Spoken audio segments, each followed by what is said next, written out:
नमस्कार विद्यार्थी मित्रांनो. आज आपण पाहणार आहोत इतिहास लेखन पाश्चात्य परंपरा हा 10वीचा पहिला धडा. सर्वांचं स्वागत आहे आपल्या चॅनल मध्ये.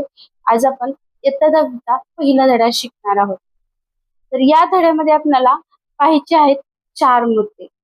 पहिला मुद्दा आहे इतिहास लेखनाची परंपरा, आधुनिक इतिहास लेखन, त्याचबरोबर युरोपमधील वैज्ञानिक दृष्टिकोनाचा विकास आणि महत्वाचे विचारवंत. या 4 मुद्द्यांचा या पाठामध्ये आपल्याला अभ्यास करायचा आहे. तर या ठिकाणी सर्वप्रथम इतिहास म्हणजे काय हे जाणणं खूप गरजेचं. इतिहास म्हणजे गतकाळामध्ये ज्या काही घटना घडतात त्यांची क्रमशः संगत लावून आकलन होण्यासाठी संशोधन केलं जातं. चिकित्सक या ठिकाणी दृष्टिकोनातून अभ्यास केला जातो आणि त्याच्यातून लेखन केलं जातं आणि त्याच्यामधून सगळ्या गोष्टीची माहिती घेतली जाते. त्यालाच इतिहास म्हणायचं. आता या ठिकाणी इतिहास अभ्यासायचाच कशासाठी या गोष्टीचा आपल्याला विचार केला पाहिजे. इतिहास कशासाठी अभ्यासायचा? इतिहास अभ्यासल्यानंतर आपल्याला एक गोष्ट माहिती होईल की मागच्या काळामध्ये आपल्या भूतकाळामध्ये काय काय गोष्टी घडल्या होत्या. या गोष्टीची तर माहिती होणारच आहे. त्याचबरोबर एक प्रकारचं आपलं कुतूहल आहे, मागे कसा काळ होता या गोष्टीची आपल्याला माहिती होणार. आपल्याला माहिती होणार की आपण कसं राहत होतो अगोदर. परंतु यापेक्षाही महत्वाची एक गोष्ट आहे, जो दृष्टिकोन आहे आपला तो महत्वाचा आहे. कारण आपण मागे कसे होतो, आपण आता कसं राहायला पाहिजे आणि पुढे चालून आपल्यामध्ये काय बदल घडवायला पाहिजे हे आपल्याला इतिहास शिकवतो. त्यामुळे इतिहासाचा अभ्यास करणं हे अत्यंत गरजेचं आहे. आपल्याला या ठिकाणी अभ्यास करण्यासाठी इतिहास हा विषय दिलाय, यासाठी काहीतरी कारण असेल. बालवयापासून कमीत कमी आपण 4थी-5वी पासून इतिहासाचा अभ्यास सुरू केला. कशासाठी केलाय? कारण आपल्याला मागे कोणत्या गोष्टी होत्या, कसं होत होतं आपण, आपलं आदिवासी जीवन कसं होतं, आपण कशा रीतीने आपल्यामध्ये उत्तरोत्तर प्रगती होत गेली आणि त्या प्रगतीमधून आपण या ठिकाणी या टप्प्यापर्यंत पोहोचलो. आणि दगड, अश्वमेध, पुराश्वमेध आपल्याला सगळ्या गोष्टी मिळतात. दगड तोंडी याच्यापासून आपला काय झालेला आहे, प्रवास सुरू झालेला आहे. ते आपल्या हातामध्ये आता पेन आलंय. आपण शस्त्र म्हणून दगड वापरत होतो. आता आपलं फक्त शस्त्र काय आहे? लेखणी आहे. कशामुळे घडलंय हे? आपण मागच्या काळाचा अभ्यास करून पुढे कसं वागायचं आणि आता कसं वागायचं या गोष्टीचा अभ्यास करतोय. म्हणजे इतिहासाचा अभ्यास करणं हे खूप गरजेचं आहे. त्याचबरोबर मागे कोणत्या प्रकारे लढाया झाल्या, युद्ध झाले आणि त्या युद्धामधून आपल्याला काय शिकायला मिळालं, पुढे आपण कशा प्रकारे युद्ध केलं पाहिजे, की आपल्या बचावात्मक गोष्टीसाठी युद्ध करायला पाहिजे, की आपण युद्ध टाळलं पाहिजे. आपल्या मानवी जातीची, आपल्या पूर्ण जगाचा विचार करण्यासाठी ज्या गोष्टी आपल्याला महत्वाच्या आहेत त्या सगळ्या आपल्याला इतिहासामधूनच शिकायला मिळणार आहे. ठीक आहे. आता या गोष्टी झाल्या इतिहास का शिकायचा. आता आपल्याला या पाठामध्ये शिकायचंय इतिहास म्हणजे काय आणि इतिहास लेखन एक पाश्चात्य परंपरा आहे, याबद्दल आपल्याला अभ्यास करायचा आहे. ठीक आहे. पहिला मुद्दा आपण घेऊ की इतिहास लेखनाची परंपरा.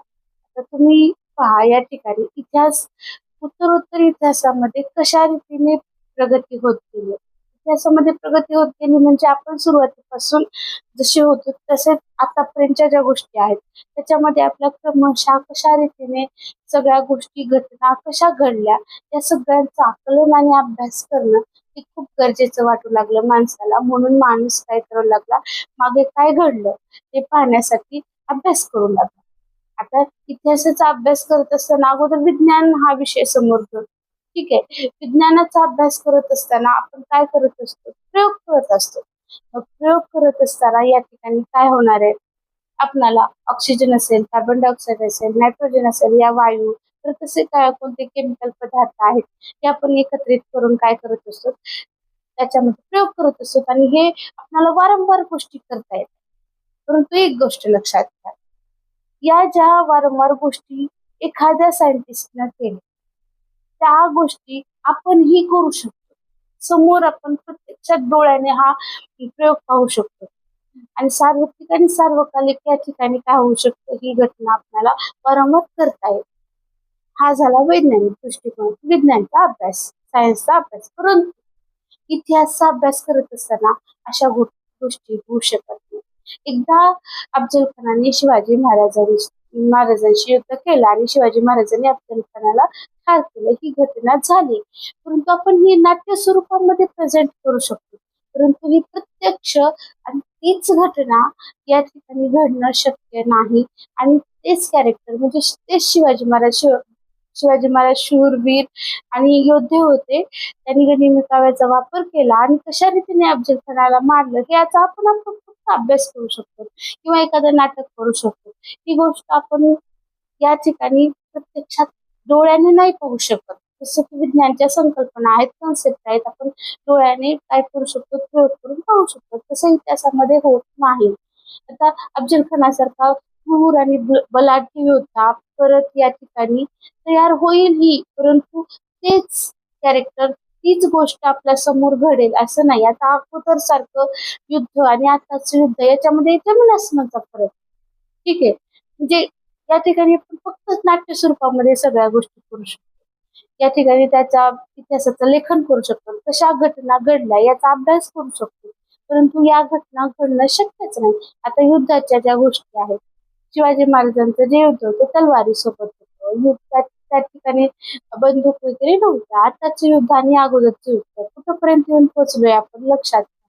ठीक आहे, आता या सगळ्या गोष्टीचा अभ्यास करत असताना इतिहासामध्ये काय गरजेचं आहे, इतिहासामध्ये या ठिकाणी संशोधन महत्वाचं आहे, चिकित्सा महत्वाची आहे. मिळालेले जे पुरावे आहेत त्या पुराव्यांच्या आधारे या ठिकाणी इतिहास लेखन केला जातो. आता कोणकोणत्या गोष्टी कन्सिडर केल्या जातात, कोणकोणत्या गोष्टी या ठिकाणी आपल्याला महत्वाच्या आहेत, या गोष्टीचा आपल्याला काय करायचंय या ठिकाणी विचार करायचा. आता तुम्हाला तर लक्षात आलं इतिहास म्हणजे काय. त्याचबरोबर मी सांगितलं की विज्ञान आणि इतिहास आपल्या इतिहासाच्या 10वीच्या पहिल्या पेजवर याच गोष्टी आहेत, याच गोष्टी सांगितल्या. फक्त लक्षात घ्या क्रमशः काय काय गोष्टी. इतिहास म्हणजे काय, त्याचबरोबर दुसरी गोष्ट आपण सांगितलेली आहे की विज्ञान आणि इतिहास, त्याचबरोबर गणिताची एखादी कन्सेप्ट असेल तर आपण 2/2 = 4 हे सहज म्हणून जाऊ शकतो. परंतु ही गोष्ट इतिहासामध्ये शक्य नाहीये. इतिहासामध्ये एखादा पुरावा भेटला आणि त्या पुराव्यावर डोळे झाकून विश्वास ठेवणं ही गोष्ट इतिहासामध्ये शक्य नाही. याची चिकित्सकपणे विचार परामर्श घेऊन त्याचबरोबर संशोधन करून वेगवेगळे प्रश्न त्या पुराव्याबद्दल विचारले जातात, पडताळा केला जातो आणि मग इतिहास लिहिला जातो. असा इतिहास इतिहास या ठिकाणी कोणीही लिहू शकत नाही. एखादा एखादा राजा आहे, एखादा मुघल सम्राट असेल, अकबर असेल किंवा कुतुबुद्दीन ऐबक असेल किंवा कोणी असेल, त्याचा कोणाचा इतिहास लिहायचा आहे, तो व्यक्ती असेल, त्याच्या दरबारामध्ये जो व्यक्ती इतिहास लिहिणार आहे तो त्याच्या दृष्टिकोनातून इतिहास लिहिणार आहे. ठीक आहे, त्याच्याबद्दलच माहिती लिहिणार आहे. मग त्याच्यामुळं त्या दृष्टीनेच आपल्याला पाहणं योग्य वाटणार नाही. आता तुम्हाला 6वीला एक धडा आहे तुझा, सिंहाचा आणि माणूस आहे. तो काय केलं होतं, या ठिकाणी दोघांचं युद्ध चालू होतं, म्हणजे द्वंद्व युद्ध म्हणजे वाद चालू होता की सिंह श्रेष्ठ की माणूस श्रेष्ठ. त्यावेळेस सिंहाने म्हटलं होतं की जर काय करता आलं असतं, या ठिकाणी मला जर एखादा पुतळा बनवता आला असता तर मी दाखवलं असतं की माणूस माझ्या पायाखाली आहे आणि मी उभं राहिलेला आहे, आणि तुला काय करता येते, पुतळा बनवता येते, म्हणून तू पुतळा बनवलास आणि तो माणूस उभा आहे आणि सिंह पायाच्या खाली आहे, शिकार करून त्याला पायाखाली.